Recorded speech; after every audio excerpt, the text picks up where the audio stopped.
আসসালামু আলাইকুম। আপনারা কেমন আছেন? আশা করি ভালো আছেন।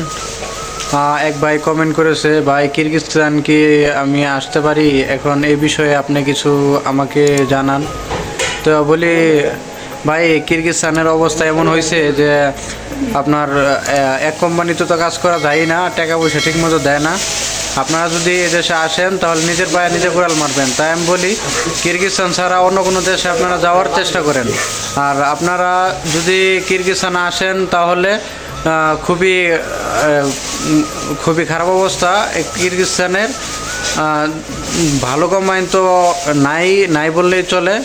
100 থেকে 10 থেকে 15% পর্যন্ত এই ফ্যাক্টরি আছে যে মোটামুটি ভালো, আর বাকি যে কয় পার্সেন্ট আছে সব ফ্যাক্টরি অনেক খারাপ অবস্থায় আছে।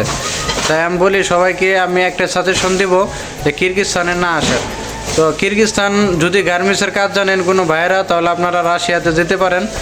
কিরগিজস্তান না আইসা আমি একটা দিলাম সাজেশন, আর এর ভিতরে আপনারা নিজের থেকে আপনারা চিন্তা ভাবনা করে দেখেন, যেটা আপনাদের কাছে ভালো মনে হবে সেটাই করবেন। তবে আমি কিরগিজস্তানে আছি 1 বছর 1.5 বছর চলতেছে, বর্তমানে 1 বছরের বেশি হয়েছে, 1.5 বছরের কাছাকাছি চলে আসছে। তো 1.5 বছর থেকে আমি কখনো ফলাফল ভালো পাই নাই। এই কারণে আমি কোনো বাংলাদেশে কোনো ভাইদেরও আমি যেটা পাই না আমি সেটা কখনো এই বিষয়ে আমি কখনো বলিও নাই যে সামনে বা কখনো আশা করা যায় ভালো হতে পারে। তাই আমি বলি যে এখানে ভালো কোনো লাইফ সেটেল করার মতো কোনো কিছু অবস্থা নেই। আপনারা যদি আসেন তাহলে খুবই খারাপ পরিস্থিতির ভিতরে পড়তে পারেন।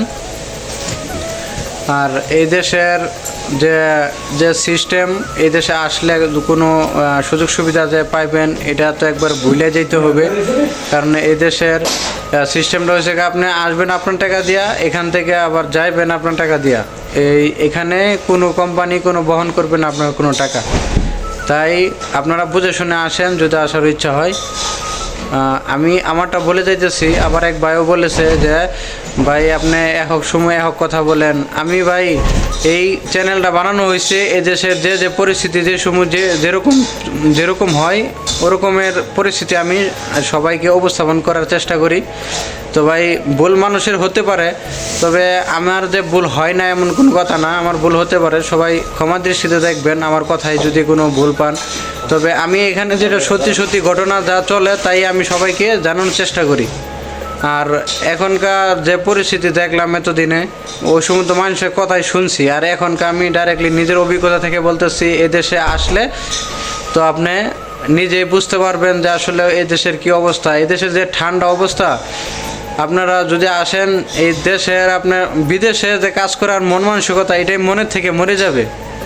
তাই বলি আপনারা না আসা বাংলাদেশে থাকেন, বাংলাদেশে একটা কোনো কিছু করার চেষ্টা করেন। এমনকি বাংলাদেশে গার্মেন্টসে যদি কাজ করেন তাহলে বাংলাদেশের স্যালারি অনেক ভালো।